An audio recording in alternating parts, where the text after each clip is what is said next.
జాతరో జాతరా గంగమ్మ జాతరా అది గంగమ్మ జాతరా. తిరుపతి మహానగరములో ఈనాటి నుండి గంగమ్మ జాతర ప్రారంభం అయినది.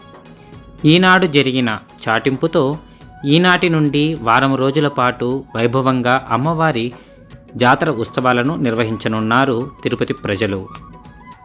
తిరుపతిలో వెలసిన శ్రీ తాళ్లపాక పెద్ద గంగమ్మ అమ్మవారి ఆలయము, అలాగే శ్రీ తాతయ్యగుంట చిన్న గంగమ్మ ఆలయములో ఈ జాతర అత్యంత వైభవంగా నిర్వహిస్తూ ఉంటారు. ఇక వేషాలమ్మ ఆలయం నుండి వేషాలు కూడా ఈ రోజు నుండి ప్రారంభమవుతూ ఉంటాయి. ఈ జాతర ప్రారంభము రోజు నిర్వహించే చాటింపు కార్యక్రమాన్ని ఎలా నిర్వహిస్తారు అనే విషయం గురించి మనము ఈ వీడియోలో తెలుసుకునే ప్రయత్నం చేద్దాము.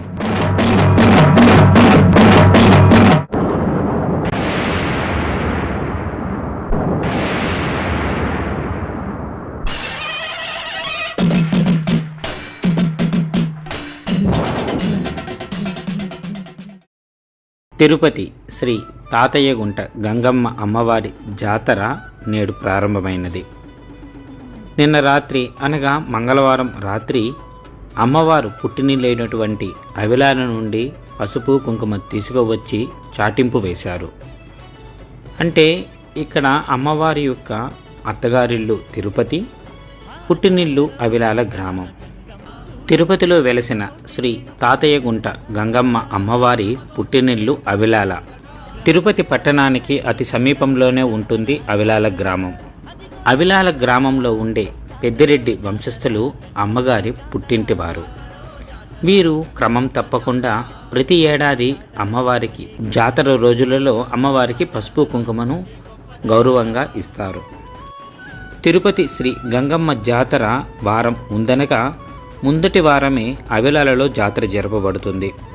ఆ జాతర రోజే తిరుపతి పెద్దలకు అవిలాల గ్రామస్తులు పసుపు కుంకాన్ని ఇచ్చి జాతర ప్రారంభించమని అనుమతి ఇస్తారు. ఇక ఈ విషయానికి వస్తే అవిలాలలో ఉండే పెద్దిరెడ్డి తాతయ్యగుంట శ్రీ గంగమ్మ అమ్మవారి పుట్టింటివారు. వారు జాతర రోజు తిరుపతి కైకెల కులస్తులకు మరియు తాతయ్యగుంట గంగమ్మ ఆలయ పెద్దలకు పసుపు కుంకాలను ఇస్తారు. పెద్దిరెడ్డి ఇంటిలో ఒక దీర్ఘచతురస్రాకారం లాంటి ఒక సారె పెట్టెలో అనగా ఒక వెదురు బుట్టలో పసుపు కుంకాలను పెట్టి అక్కడ అమ్మవారికి పూజలు నిర్వహించి పెరుగన్నాన్ని నైవేద్యం పెట్టి అక్కడి నుంచి పసుపు కుంకాలు తీసుకొని ఊరి పొలిమేరలో ఉన్నటువంటి సుదర్శన చక్ర బండ దగ్గరికి వస్తారు. అక్కడికి వచ్చిన గండశిల దగ్గర అభిషేకాదులు మరియు అలంకరణ అన్నీ చేసిన తర్వాత పూజలు నిర్వహించి ఊరి పెద్దల సమక్షంలో తిరుపతి పెద్దలకు వీరు జాతరని అప్పగిస్తారు. అంతటితో తిరుపతి వాళ్ళకి ఈ జాతర ప్రారంభమవుతుంది. అక్కడి నుండి తప్పెటలతో బాజాలతో పసుపు కుంకాన్ని ఊరంతా పంచుతూ తిరుపతికి చేరుకుంటారు ఆలయ పెద్దలు. ఇక ఆనాటి రాత్రి తిరుపతి కర్ణాల వీధిలో శ్రీ తాతయ్యగుంట గంగమ్మ ముందుగా వెలిసినటువంటి అనగా కర్ణాల వీధి, బేరి వీధి రెండూ కలిసే ప్రాంతంలో ఒకప్పుడు గంగమ్మ ఆలయం ఉండేది. అందుకు నిదర్శనంగా ఈరోజు కూడా అక్కడే జాతర చాటింపు కార్యక్రమం అనే పూజను నిర్వహిస్తారు అత్తింటివారు. ఈ క్రతువు అర్ధరాత్రి జరుగుతుంది. మంగళవారం అర్ధరాత్రి కర్ణాల వీధిలోని చాటు మండపం వద్దకు వస్తారు. ఇక అక్కడే ఉన్న చాటు మండపంలోని పోతురాజు శిలను బయటకు తీసుకువచ్చి బయట పందిరి వేసిన ప్రదేశంలో ఉంచుతారు.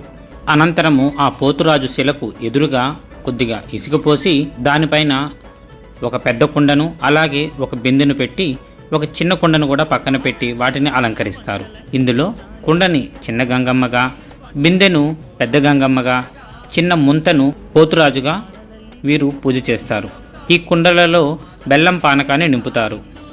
ఇక చుట్టుపక్కల వాళ్ళు తెచ్చిన సారెతో అంటే అమ్మవారికి చీరలు, సారె అలాగే ప్రసాదాలతో అమ్మవారికి విశేషంగా పూజ సమర్పిస్తారు.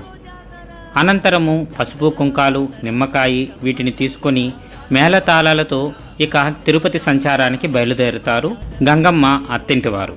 ఇప్పుడైతే తిరుపతి మహాపట్టణంగా మారిపోయింది. ఒకప్పుడు తిరుపతి ఒక చిన్న కుగ్రామం. ఈ తిరుపతిలో సరిహద్దులలో బండలు అలాగే కొన్ని గుర్తులు ఉన్నాయి. ఈ చాటింపు కర్ణాల వీధి నుండి బేరే వీధిగా బయలుదేరి అలానే చింతకాయల వీధి, గాలి వీధి, తీర్థకట్ట వీధి, నవాబుపేట, హెడ్ పోస్ట్ ఆఫీసు అలాగే పెద్ద గంగమ్మ గుడి వద్దకు వచ్చి అటు నుంచి రైల్వే స్టేషన్ మీదుగా కర్ణాల వీధిలోకి ఈ చాటింపు వేస్తారు. ఇవి తిరుపతి యొక్క పాత సరిహద్దులు. ఈ స్థలాలకు వెళ్ళి మీరు పసుపు కుంకాలు, నిమ్మకాయ, కర్పూరము, పానకాన్ని సమర్పించి అమ్మవారి యొక్క జాతర ప్రారంభమైందని చాటు వేస్తారు. అనగా ఏనాటి నుంచి వారం రోజుల పాటు తిరుపతి పరిసర ప్రాంతాల వాళ్ళు ఎక్కడికి వెళ్ళకూడదు. ఒకవేళ తిరుపతి దాటి వెళ్ళినా రాత్రికి తిరుపతి చేరుకోవాలి అని చాటు వేస్తారు. ఒక రకంగా చెప్పాలంటే తిరుపతిని అష్టదిగ్బంధనం చేస్తారు. ఇక ఈనాటి నుంచి తిరుపతి జాతర ప్రారంభమవుతుంది. గ్రామ దేవతైనట్టి గంగమ్మ జాతర, జాతర అదిగో జాతర.